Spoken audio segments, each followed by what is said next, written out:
elektrolit adalah suatu proses dinamik karena metabolisme tubuh membutuhkan perubahan yang tetap dalam berespon terhadap stresor fisiologis dan lingkungan. Keseimbangan cairan adalah esensial bagi kesehatan. Dengan kemampuannya yang sangat besar untuk menyesuaikan diri, tubuh mempertahankan keseimbangan, biasanya dengan proses-proses faal atau fisiologis yang terintegrasi yang mengakibatkan adanya lingkungan sel yang relatif konstan tapi dinamis. Pertama, kompartemen cairan. Seluruh cairan tubuh didistribusikan di antara dua kompartemen, yaitu cairan intraseluler, kedua cairan ekstraseluler. Pada orang normal dengan berat 70 kg, total cairan tubuh rata-rata sekitar 60% berat badan. Persentase ini dapat berubah bergantung pada umur, jenis kelamin, dan derajat obesitas.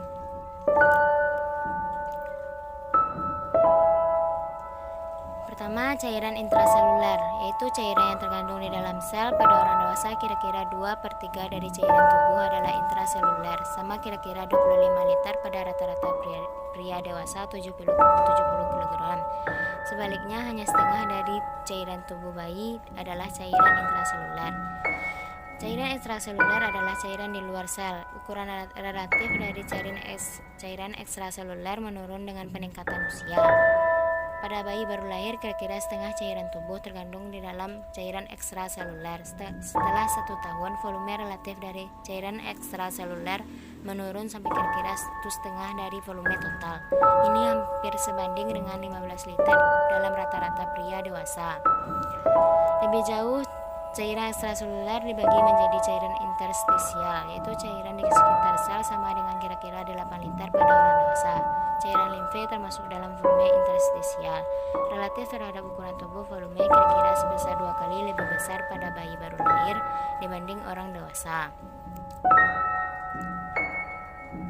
Kedua, cairan intravaskuler, yaitu cairan yang terkandung di dalam pembuluh darah. Volume relatif dari sama pada orang dewasa dan anak-anak. Rata-rata volume darah orang dewasa kira-kira 5-6 liter atau 8% dari berat badan. 3 liter per 60% dari jumlah tersebut adalah plasma. Sisanya 2/3 liter atau 40% terdiri dari sel darah merah. Ketiga, cairan transselular adalah cairan yang terkandung di dalam rongga khusus dari tubuh. Contoh meliputi cairan cerebrospinal, perikardial, pleural, sinovial, dan cairan intraokular serta sekresasi lambung. Pada waktu tertentu mendekati jumlah 1 liter, namun sejumlah besar cairan dapat saja bergerak ke dalam dan keluar ruangan transselular setiap harinya. Sebagai contoh, saluran gastrointestinal secara normal mensekresi dan bereabsorpsi sampai 6/8 liter. Berikut ini distribusi dan komposisi cairan. Pertama, distribusi cairan pada laki-laki 60, perempuan 50, bayi 75. Intraseluler pada laki-laki 40, perempuan 30, bayi 40. Ekstraseluler 20 pada perempuan, 20 pada dewasa, 35 pada bayi. Plasma 5 pada laki-laki, 5 pada perempuan, 5 pada bayi. Intersial 15 pada laki-laki, 15 pada perempuan, 30 pada bayi. Mekanisme keseimbangan cairan dan elektrolit. Yang pertama, adanya keseimbangan Donan. Yang kedua, osmolaritas dan osmolaritas. Yang ketiga, tekanan koloid osmotik, dan adanya kekuatan Starling.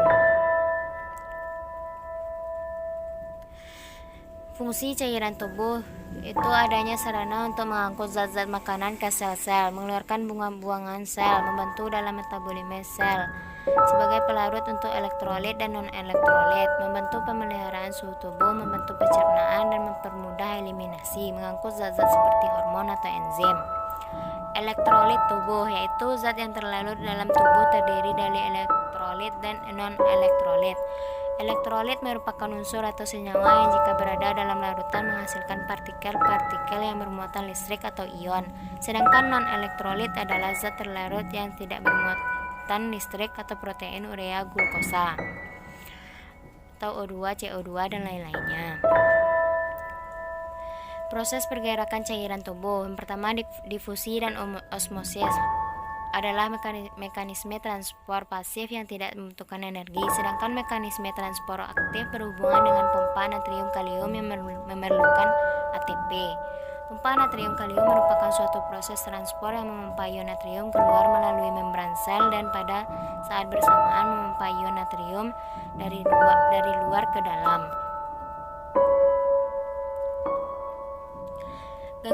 Gangguan atau masalah dalam pemenuhan kebutuhan cairan. Yang pertama, hipovolume atau dehidrasi. Kekurangan cairan eksternal dapat terjadi karena penurunan asupan cairan dan kelebihan pengeluaran cairan. Contoh, pasien diare dan muntah.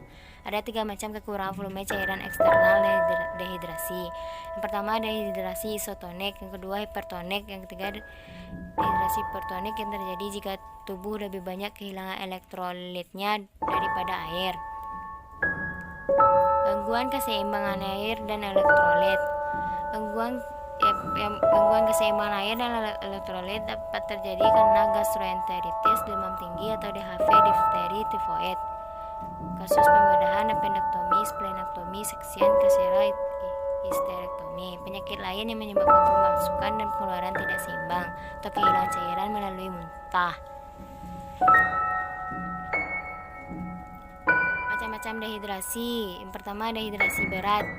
1. Pengeluaran keringat cairan 4-6 liter, serum natrium, hipotensi, turgor kulit buruk, oliguria, nadi dan pernapasan meningkat, kehilangan cairan mencapai 10% berat badan.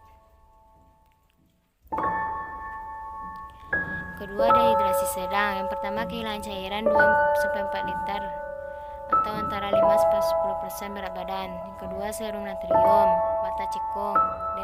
Ketiga, dehidrasi ringan dengan terjadinya kehilangan cairan mencapai 5% BB atau penata laksanaan terapi cairan. Penata laksanaan terapi cairan meliputi 2 bagian dasar, yaitu resusitasi cairan ditunjukkan untuk menggantikan kehilangan akut cairan tubuh, sehingga seringkali dapat menyebabkan shock. Terapi ini ditunjukkan pula untuk ekspansi cepat dari cairan intravaskular dan memperbaiki perfusi jaringan. Terapi rumatan bertujuan untuk memelihara keseimbangan cairan tubuh dan nutrisi yang diperlukan oleh tubuh. Yang kedua, hipervolume atau overhidrasi, kelebihan cairan. Keadaan hipervolume dapat menyebabkan pitting edema, merupakan edema yang berada pada daerah perifer atau kami cekung setelah ditekan pada daerah yang bengkak. Dan pitting edema tidak menunjukkan tanda kelebihan cairan ekstrasel, tetapi sering karena infeksi dan trauma yang menyebabkan pengumpulan membekunya cairan pada permukaan jaringan.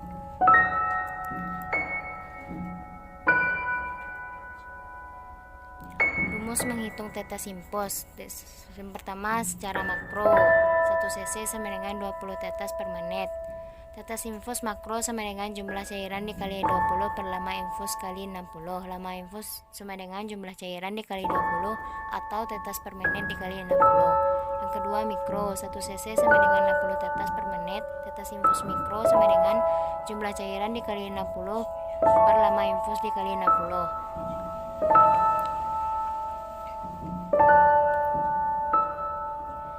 Rumus balance cairan. Cairan masuk sama dengan cairan keluar ditambah IWL. 1. Cairan masuk, semua cairan yang masuk ke tubuh, contohnya minum, infus. Yang kedua, cairan keluar, yaitu semua cairan yang keluar dari tubuh, contoh BAB atau muntah. IWL merupakan kehilangan cairan melalui kulit, difusi, dan paru. Untuk mengetahui insible loss atau IWL dapat menggunakan perhitungan sebagai berikut. Dewasa sama dengan 15 cc per kilogram berat badan per hari, anak sama dengan 30 per usia atau tahun cc kilogram berat badan per hari. Jika ada kenaikan suhu, IWL 200% suhu badan sekarang atau suhu normal. Terima kasih telah menonton video saya. Jangan lupa subscribe and like. Sampai jumpa kembali.